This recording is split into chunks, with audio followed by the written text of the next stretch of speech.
ბატონებო და ქალბატონებო, ვინაიდან თქვენი მონამორჩილის ცოდნა ოპტიკაში სერიოზულად მოკრძალებულია, მოდით ერთად გავარკვიოთ ამ საკითხთან დაკავშირებით რა შეგვიძლია ვიცოდეთ.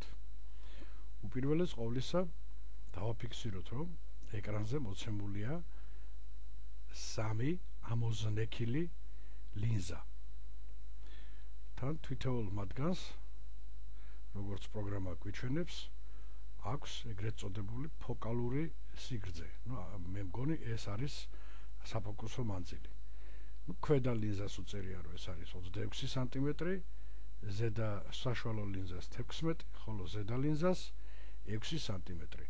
როგორც ხვდები, ეს არის მანძილი ცენტრიდან იმ წერტილამდე, სადაც ლინზის მეორე მხრიდან დასხივებული სინათლის წყაროს სხივები თავს იყრიან. მე მგონი ზუსტად ეს არის საფოკუსო მანძილი. ესე იგი, პირველი რაც დავადგინეთ, ის რომ ამოზნექილ ლინზებს და მე მგონი საერთოდ ლინზებს აქვს საფოკუსო მანძილი. მეორე ის დავადგინეთ, რომ ამოზნექილი ლინზა ახდენს მასზე დაცემული პარალელური სხივების ფოკუსირებას ერთ რომელიმე წერტილში და ეს წერტილი, ამ წერტილის მდგომარეობა დამოკიდებულია ლინზის ამოზნექილობის ხარისხზე, ანუ ლინზის საფოკუსო მანძილზე.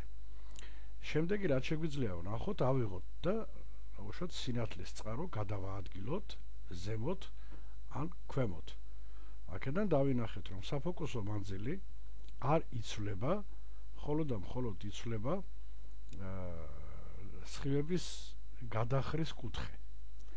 იმის დამიხედვით, თუ რამდენად არის გადახრილი ან წანაცვლებული სინათლის წყარო ლინზის ცენტრიდან. შემდეგი ექსპერიმენტი ეს იყოს, თქვათ, თუ სინათლის წყარო მიუახლოვდება ან დაშორდება.